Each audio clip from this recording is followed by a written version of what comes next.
On today's episode of Beauty Behind the Brand, we're talking to Monica and Donald of Epic Dental and how they have created such an amazing culture in their business, how they developed a product that helps with oral health care no matter the age or stage of your dental journey.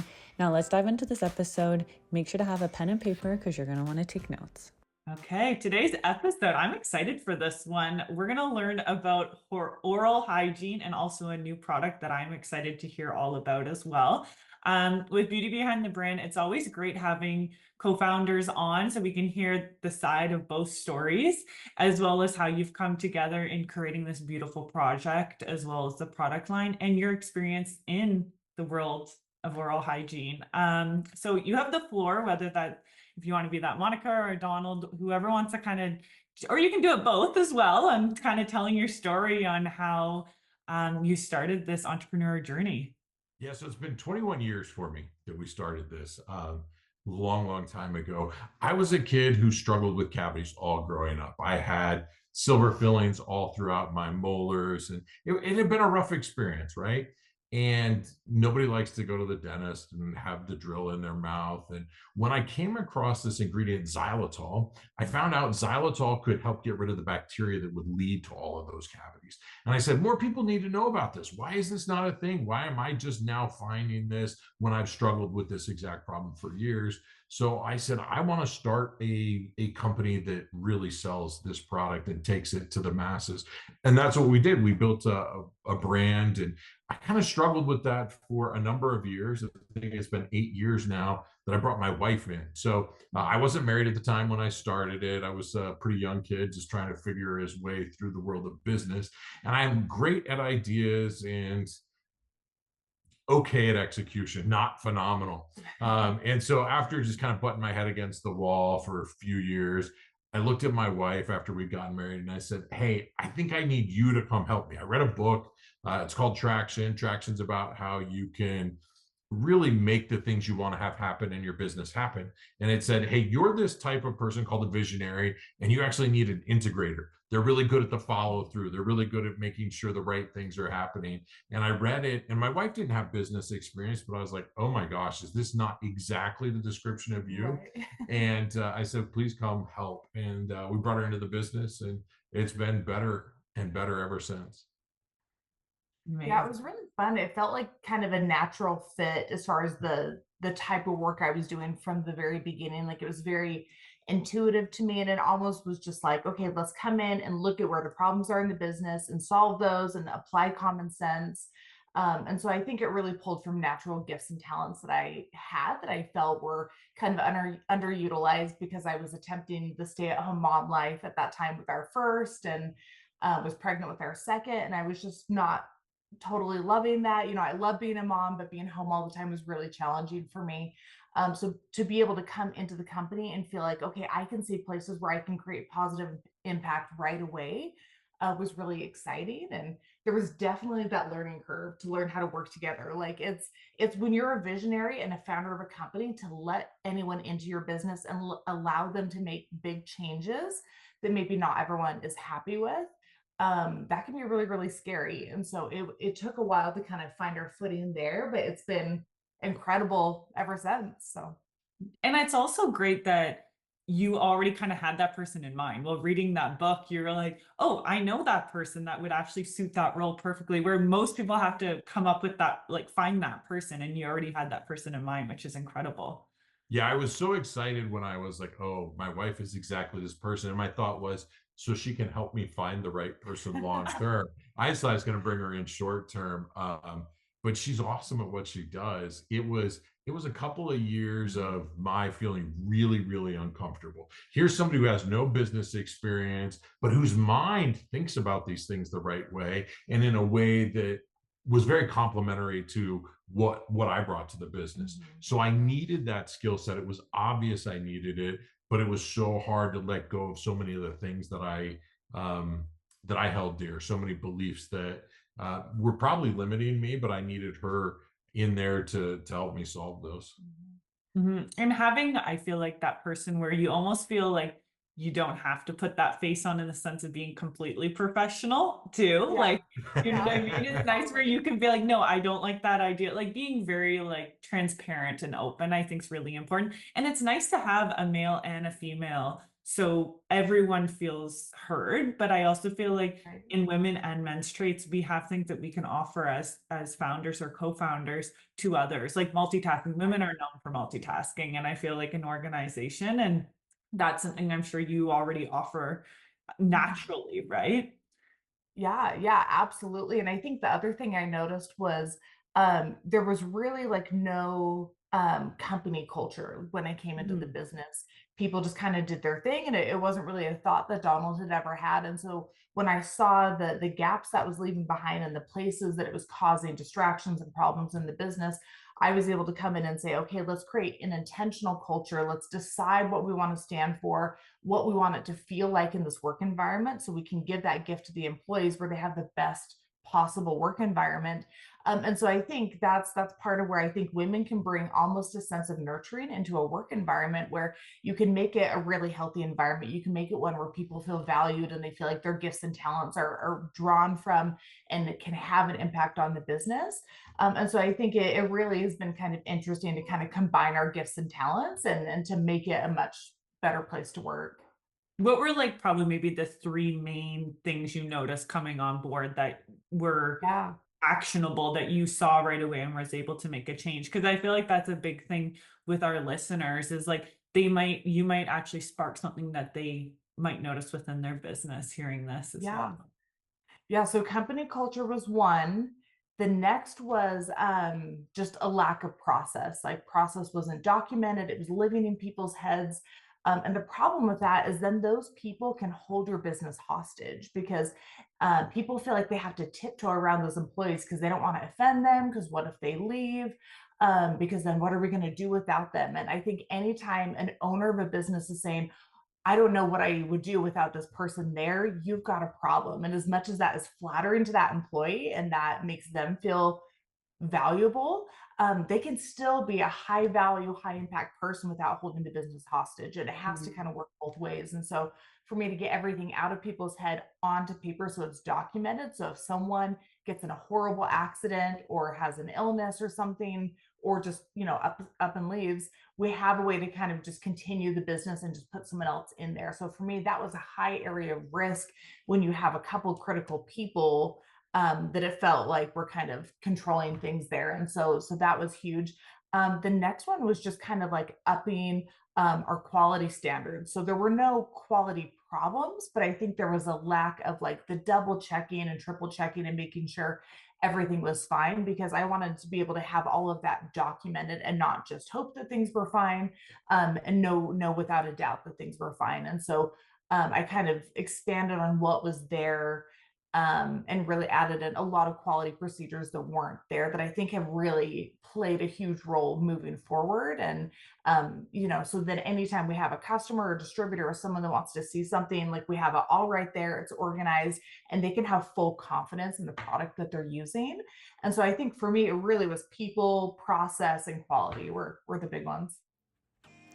So, I got a beauty tip from one of my 90-year-old clients the other day, and I am so glad I asked her. Her hair was just perfect, her skin was glowing, and I had to ask her what she was doing differently. And she said she ended up purchasing one of the Blissy pillowcases online, and she's so glad she did. It is a luxurious Millberry silk, ultimate comfort and quality. And I mean, quality is perfection. They come in different colors, different shapes, depending on your pillow size. And after using it for a few months, I definitely noticed a difference in my hair not being as frizzy, my skin feeling just more hydrated and not as dried out with those cotton pillowcases. We reached out to Blissy, and they're actually offering an exclusive $20 off when purchasing with our link below. So make sure to click our link in the show notes to get your Blissy pillowcase $20 off, and you will thank me later. Amazing. What about you, Donald? What was anything that kind of came to mind when bringing in another like co-founder in this sense into the business? Yeah, so I was really looking for organization. I knew that I lacked it. I wanted somebody to project manage and support me in getting projects done. But the very first thing we did was take a look at people. And when we looked at people, and she talked about culture being part of people, but I think what was more significant even than than creating an intentional culture was focusing on bringing accountability to specific roles. So sometimes when you start a business, the lines for who does what are kind of blurred. And when lines are blurred, then nobody can be held accountable for that thing, because it's like two outfielders running to catch the ball. Nobody signals for what's going to happen and they bump into each other. Um, that's kind of what's happened. Or when the ball drops because they both thought the other one was going to get it. We had too much of that going on in the business. So Monica helped us define specific seats, or what we call them in the business, where there's a defined set of responsibilities that belong to a single person. And then when you know who owns that, that you can hold them accountable for it. You can coach them, teach them, train them, and then look at what's happening and say, here's what needs to change or not change. And I felt like that accountability was a critical part of the culture so that we could intentionally create a high performance culture. I'd always wanted one, but it felt like the luck of the draw until we really got into doing that. And Monica's very gifted at leading, managing, and holding people accountable. Sometimes you gotta hire for like what someone naturally has. Like if someone has a title of HR person, but they have like no people skills, how the heck are they supposed to be HR, right? So you kind of have to go what people's natural skills are. That is really something we've learned over the years is I don't care all that much what someone's experience is. I definitely don't care if they have a degree in that field, or in that type of role. It doesn't matter at all. Really, what we found is that people are function built for the most part. Their brain is designed to work a certain way. And so when you can put someone in a role that matches what they are built to do and they can't not do that thing, then you've got a winner. They're going to thrive. They love it. You're going to be so happy with their performance. They're going to take very little management at all. And so that has been a game changer for us. And so part of that is you have to organize the roles in your company by similar brain work. And so I think what I see happen a lot of the time is people are like, oh, this is marketing work, this is ops work, this is sales. They'll kind of put stuff together and they'll do great at part of it, but not so great at the other part. And so when you reorganize things by type of brain, it has made a huge, huge difference for us. And so there's people that they will notice every little mistake, every detail that's wrong. To their coworkers, it might feel like they're nitpicking, but that person that is so detail oriented and wants to advocate for the best results, you put that person in a quality position or anything that takes like a detailed eye, maybe even in supply chain, following up with vendors, that person is going to excel. And so you kind of look for what are those things that you almost can't stop people from doing because that's what their head naturally wants to do. Because if you try and train someone into doing something that they don't have that natural drive for, they're just never going to be on the same level. Oh, I just think of I have employees and I'm like, oh yeah, maybe I should be changing their position for their personality, right? You're making me think now. Yeah. And I loved your analogy of the field. I used to play outfield in baseball as well. So I know exactly like when that ball drops, you're not communicating, or if you both are colliding at the same time.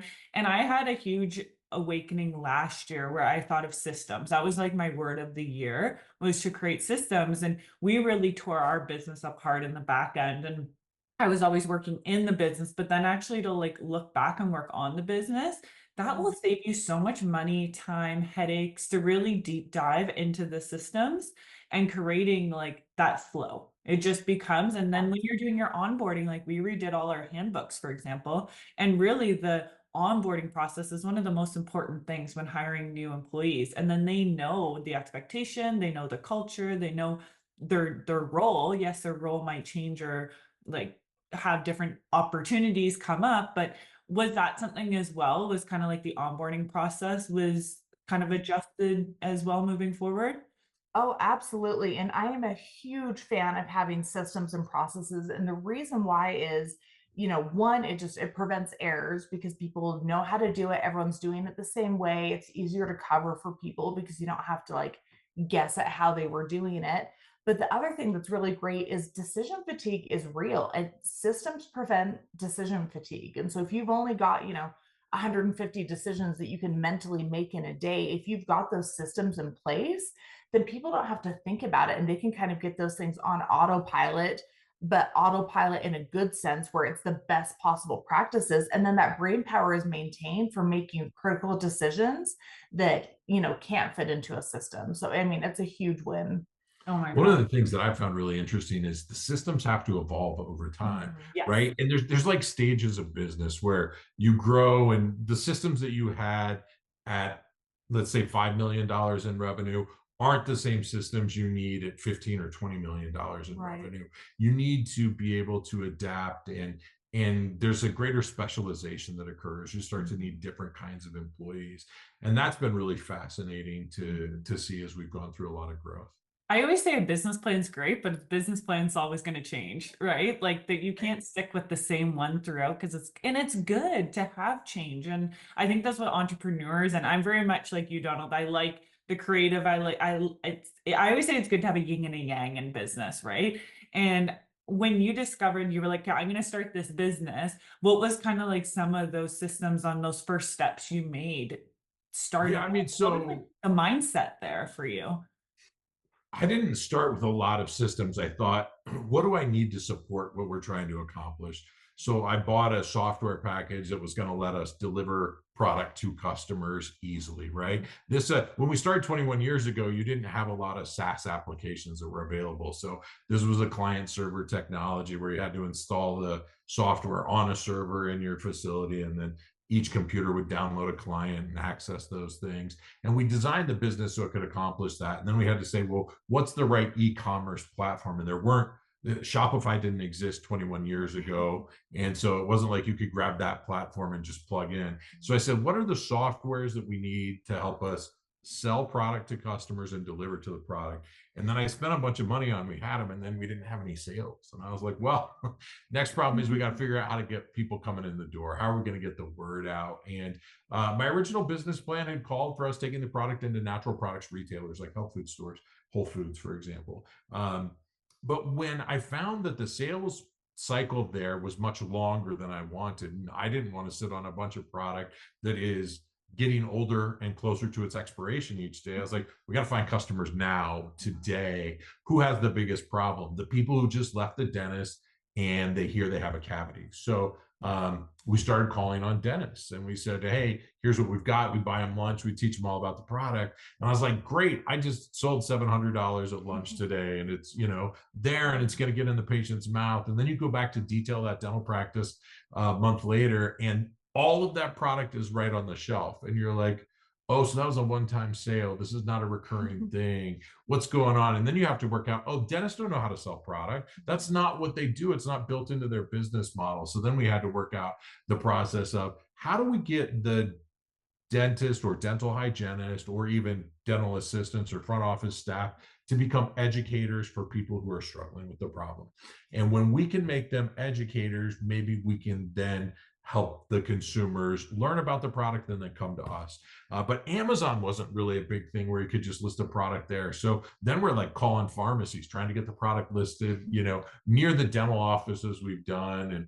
And it was just kind of, you piece it all together and you find the sales process that works. And that's what we did for the first several years. And then we started to see these innovations come in. You could list the product on Amazon. You could build a website on an e-commerce platform that would interact with your order management system. And things just started to improve. But it was a lot of just, what's my current pain point? How can I solve this pain point? Well, I feel like the start of the business, it's like the Wild West. And so you just have to kind of have a lot of grit and be like, okay, here's the problem. What are we going to do about it? Try a lot of things, not be too perfect about it. And so I think that that's really something Donald did well. And the other thing Donald's really fantastic at is understanding the customer perspective. What are the problems that they're facing? What are their pain points? What's the mindset of that person? And how do you speak their language so that when you talk about the product, it resonates with them? And he does that really powerfully. And so, I mean, he can talk to a person in the airport or, through a video or at a meeting, like any person that hears him talk about the product, they immediately say, yes, I have that problem. And it's been so frustrating and I felt so stuck. Where can I buy your product? Or they say, oh my gosh, my daughter is in that situation. or my cousin has that problem. It resonates right away, because when you can speak to your customer in that problem, people know if they fit your product or they don't. And so he's been really talented at that. And so it just draws people to the brand because they know that it's the solution for them. And if you can be the entrepreneur able to be that vocal, that speaks volumes. Like there's a huge thing in marketing right now, they're saying as well this year, especially for 2024, is if you're the founder and you're able to get on video and talk, instead of using so much influencer marketing, they're saying you as the founder, if you're able to show behind the scenes, like I love the videos of your warehouse, right? And you're in filling orders and you're talking at the same time, and that kind of stuff keeps engagement for your audience, but it also shows like you're in there as well. You're helping out, you know your business better than anyone. And that's a great way to showcase it to the consumers. And it's such a niche product, but at the same time, it's good for everybody. Like Yeah, everyone has teeth. yeah. And how did you come up with the concept? Like you had mentioned, like you grew up having issues with cavities and things like that, but what was the concept that kind of So I was working at a natural products company, and they had a nasal spray with xylitol, and they had some interest in bringing in xylitol gum and mints. They'd started to sell those. And when I came on board, my job was to increase revenue, right? Like that's really what I was focused on. How do we bring in more money to really make the business profitable? And I said, well, tell me more about xylitol. And I dove in on the research, and I was like, oh my gosh, yeah, it might help with upper respiratory infections, which is what they were marketing the nasal spray to help with. But this definitely helps with oral care. It's tremendous what we've seen in Japan, South Korea, Scandinavia. So many studies all over Yes. the world on that. Yeah, and some great acceptance, large markets where all the gum was xylitol sweetened, and so it was really easy to get a hold of. But in the US, nothing. And it killed me because like one of the studies was a Colgate study. So Colgate took one of their toothpaste and they matched it up against their toothpaste with xylitol in it, and it way outperformed when it had the xylitol. And I was like, we have to get this here. But one of the things that I noticed was the studies that weren't as positive, they weren't using enough xylitol. I didn't realize that, but I was like, let's plot results kind of against quantity used, because that was my theory. So I just did a scatter plot, and I was like, oh, you have to get to about a threshold of, it looks like 6 grams a day for it to really impact you. So once I understood that, I designed an oral care system, toothpaste, mouthwash, gum, and mints, that people could use. These are products you would normally use. They're convenient to use. And if you could use those throughout the day, then you were going to see positive results. I wanted you to get to that 6 grams. So that's just what I focused on. And I filed for a patent on that system. I left the natural healthcare company to do it on my own. The owner and I just didn't see eye to eye for what this could be or should be. His quality standards were different than mine. He's great at execution. So he wanted to get to market no matter what the product looked like, tasted like, what value it brought to the customer.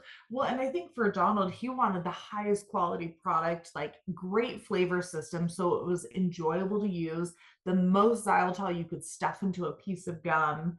But one of the things that's interesting is xylitol is actually a kind of expensive ingredient. And that's why you don't see it in a lot of large corporations, because they can make a cheaper product. They can use artificial sweeteners, all kinds of things that give people an okay chewing experience, but none of the dental benefits. And so I think that's one of the places where you clashed, right? Was, you wanted more xylitol in a piece of gum, which makes it a more expensive product, but you knew it was a better way for the customer to get to that 6 grams a day. Yeah, like he wanted to hit a price point, and so he wanted to sell more pieces of gum with less xylitol in it. And I was like, no, let's sell bigger pieces and get more xylitol in there so they can get there more easily. And so that was just kind of, we weren't going to see eye to eye.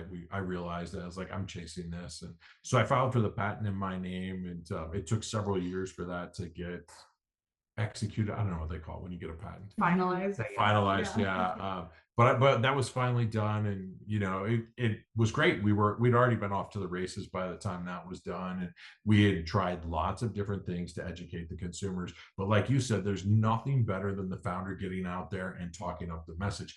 I had been so reluctant to do that, and then we had this customer of ours who used the product, loved the product, read about it in a book by a dentist, and he's like, I found this product He's like, if you've ever had this problem with cavities, I used to always get them when I go to the dentist and it was horrible. And he filmed this TikTok video and put it up there. And my sales kind of started spiking like through the roof overnight. And I was like, what in the world's going on here that we're seeing that tremendous spike in sales? So the sales rep asks as she's taking calls, TikTok video. I was like, oh, that platform where people are dancing. This was several years ago. We'd never been on TikTok, and we're like, okay, let's see what this is. This is kind of cool. Yeah. And so once I saw that, I was like, we need to get videos. But even then, like, I'm so slow to take action because we wanted to find somebody that would be good, do a great job. Monica was like, no, we need to get it done right, which she was right about. So it took us a couple of years, I really feel like, to get me out there and be willing to speak about it.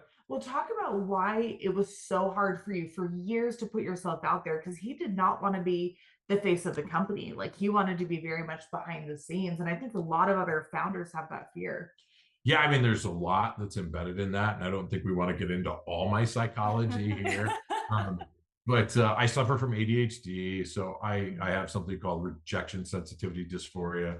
It just means I hate being rejected, right? I was also really uncomfortable. I'm happy to talk to people one-on-one, but the idea of being in front of the masses, like, I hate it. I hate it so much. I don't know We're very why. private people, and I think there's some people that enjoy the idea of being known or fame, and we're very much the opposite. Like, we want to live our quiet little lives. Like, we don't need anyone to know who we are. And so it felt almost unnatural for us to put ourselves out there and be like, hey, let's throw a video on the internet and try and get as many people to watch it as possible. It's just not really our personalities. So I think that was a challenge, and we just had to kind of like film a bunch of stuff with our video team.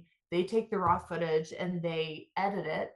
Part of what has been really powerful is they post it for us. And so we don't see the videos before it goes live, which sounds like the opposite of what you'd want, because you would think you'd want to audit what they're putting out there. But the challenge is you always become the bottleneck as, you know, owners of the brand, if you're doing that on every single video, and things just don't get out in the cadence that they need to. And so we were on a family vacation, I think, when they went live, and we're like, oh, the first video's out there. We were so uncomfortable. You know, heard no comments from family or friends. They're all just kind of like, oh, this is weird that you're doing this. It didn't make sense to them. But that was sort of like what you're assuming that they're thinking. And they just hit play on the videos, and we're like, okay, let's see how this goes. It was very weird to see yourself on social media because we'd never done anything like that. And then I think it was what, 8 or 9 days in, we had our first 5 days in. 5 days in, first video that was above 1 million views, kind of viral. Are you thinking about starting a podcast? I remember when we launched Beauty Behind the Brand, it was just an idea at first, and I didn't know where to start or what platform to use or how to streamline everything.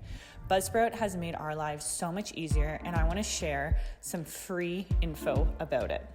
Save $20 on your second invoice with Buzzsprout, and they will make your life so much easier. All you really need to do is upload, chat, and interview your guests, and Buzzsprout does the rest. Oh my, and we're like, okay, great. Like, we're doing the right thing. And when we saw a 7-figure lift in revenue, it was pretty obvious, like, oh, this is valuable. We need to do this. And I think more founders should find a way to put that message out to their audience because it works. But I think the key is to be very authentic to who you are. And that's one thing that our employees commented is they started to see the videos come up on their social media. Is they said, okay, you're the same in the videos as you are in real life. And that was something we really, really wanted, because I think so many people think, oh, I need to make videos that match like whatever the trends are on social media, or I need to do these things that maybe like people on my team are saying are going to be interesting. And if it doesn't feel natural to you, it's not going to be, you know, feel natural to the person watching.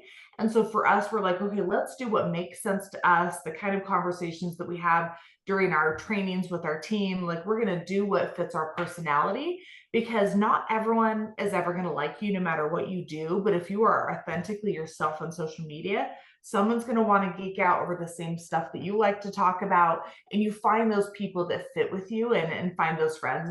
It's really cool to see that happen. But when you try and fake it, no one's going to be attracted to you like pretending to be something.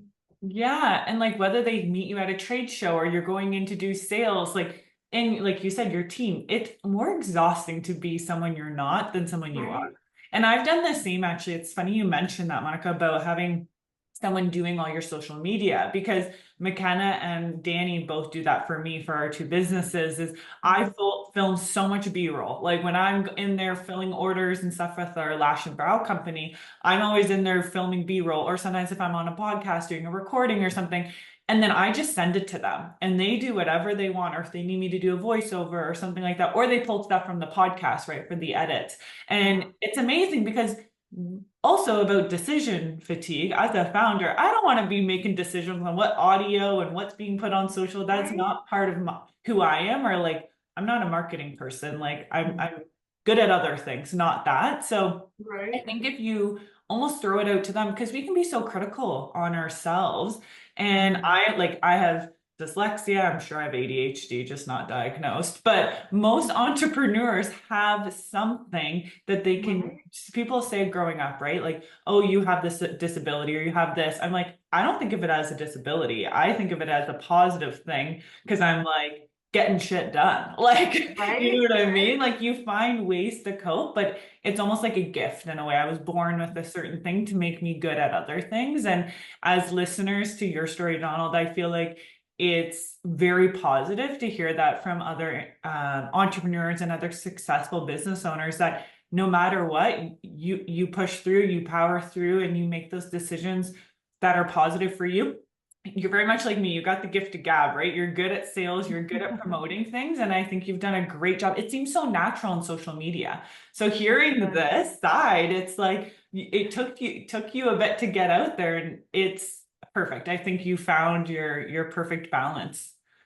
Well, thanks. That's so sweet of you. It was nerve-wracking. You know, you're like, do I look fat on the camera? Is my hair out of place? Do I have a good angle? Do I have a bad angle?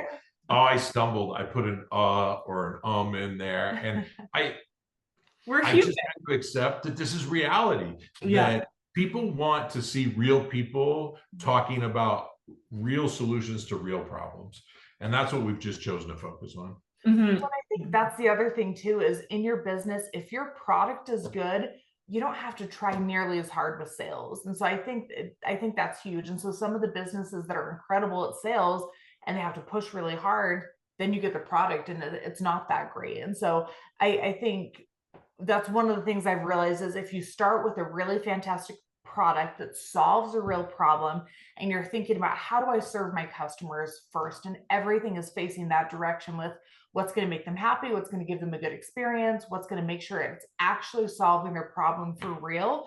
If you do all of that and then you just open your mouth and say, here's what I have to offer, people find that and they see value in that, and you don't have to push hard. And so I think, you know, some people are great at sales, other people like me, like I'm not built to be a pushy salesman. And so it's great to be able to just promote a product that you actually believe in, that you know works, because it does a lot of the heavy lifting for you. Absolutely. Now, on that note, do you have any like testimonials you'd want to share, like any stories of I'm sure you have a ton for how long you've been in business, but any of that? Yeah. I mean, we have, I don't know, tens of thousands of reviews between our website and Amazon. So lots of people. When I'm having a bad day, my favorite thing to do is go in and read customer reviews. If your product sucks, you're not going to enjoy that, right? But ours has really delivered for people. So I think my favorite is when somebody who's struggled with cavities consistently finds my product not through their dentist, and then they show up at their next dental appointment, and the hygienist looks in their mouth, and she's checked her notes and her chart from the last time, and she's expecting it to be all bad news. And then she's like, wow, your mouth looks better. What are you doing differently? And honestly wants to understand. And the consumer can say, oh, I've started using this product from Epic. It's got xylitol. And she's like, wow, keep doing that, right? And then the dentist walks in and he's impressed. And that patient leaves the office smiling. That's my favorite thing. And we've had a gazillion of those reviews. Yeah, that's amazing. I think one of my favorite things is seeing kids and babies use our product line, because they're not going to lie to you. They're going to tell you if something is disgusting. They're going to tell you if they hate it. And so to see like the excitement that they feel and the joy on their faces, like even with our daughter, when she was a baby, she would have one of our fresh fruit mints. I don't know if we have one really of those. old That's an label. old packaging, but she would have, some of our fresh fruit mints, and we did baby sign language with our kids when they were tiny. We thought it was really valuable. And so she would be like, more, more, more, and be like signing and always asking for more mints. And we had an employee whose baby came and did like a photo shoot because we needed some pictures for the website. And so we had his baby come be a part of that. And same thing with the fresh fruit mints. Like she was just like begging for them, like fighting her mom for the bag of mints, and they had to literally hide it when they got home so that she wouldn't like keep eating, so many mints that she made herself feel yucky. The other one that I saw was, we have a friend up the street who she's an influencer, and she had her baby try like we have these little Spiffies wipes for when babies are not quite old enough to use the gum and the mints. And she used that on her little boy, and it was so cute. She's like trying to record this video for us, talking about how much she loves these Spiffy wipes. And her baby kept being like, more, mom, more, like in the background, like talking over her. And it's just so fun to see like the joy that they feel, because dental experiences are awful for kids. They hate going, everything's uncomfortable and painful and tastes gross, and it's scary, and it sets them up for a life of feeling a lot of shame and discomfort around the dentist. And so when they can have a really positive experience where they love using the product, like that just brings me a lot of joy. And to your quality of the product taste, right? Like if you didn't spend the time and the quality control over that taste, who wants to chew on something that tastes awful, right? Like no matter your age. Yeah, we used to go to trade shows, and we would always have, competitors with, kind of similar products or other dental gums that are out there. And people would come around the corner and they'd be like, oh, I just tried like a natural gum, I'm good. And they wouldn't even want to try ours because the competitor's product tasted so disgusting. And we'd be like, no, I promise ours tastes good. And then they would try it, and to see the difference of the experience they had with those other gums that are out there, and then to try ours, and they're like, oh good, it tastes delicious, it doesn't taste like a natural product or like a dental product. Was really funny. That's amazing. Now, any like finishing notes you would like to share with the audience, or anything you would like tell your younger self, like getting into even going into business as a married couple, like any advice you'd have for any of our listeners? So as a founder, if you're starting out, you want to be an entrepreneur, push as hard as you can, but know your limitations, know your weaknesses, and find someone to help you with those. I feel like our success has just skyrocketed since Monica's involvement in the business. Yeah, you're welcome. It just takes a lot. You want to be with somebody who can deliver where you can't. And there's lots of different ways to think about things, but understand how your brain works and what it's good at and what it's not good at, and then bring that person in. That was game changing for me. Yeah. And I think the other thing I would say, kind of on a different note, is if you're someone that has had cavities or you've had dental issues, and like you dread going to the dentist, you hate it, you feel like, it's almost like they shame you a little bit. Like they act like you're like a disgusting, dirty person, when you're in there, and it's awful to experience that. But if you've been in that cavity cycle before, like I love telling people that there's a way out. Like you don't have to live this for the rest of your life. You don't have to stay in that place where you dread the dentist. Like you can absolutely solve this problem and find a way out.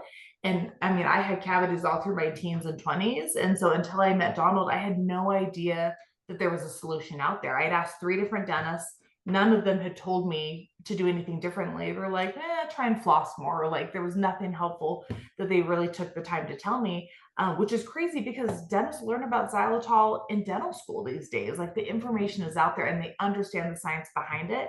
And so really just knowing that there is a way out, there's resources, there's great dentists out there that will help you understand how to use products like this to get out of the cycle, that there's hope. Maybe this is why you're so good for me, right? I undersell my message. She makes sure there's space for the message to be in anything we talk about. He's very humble. But that's what I mean. Like really find somebody that compliments you well. That's probably the best advice I could give somebody, is once you know those limitations, you'll know how to fill them.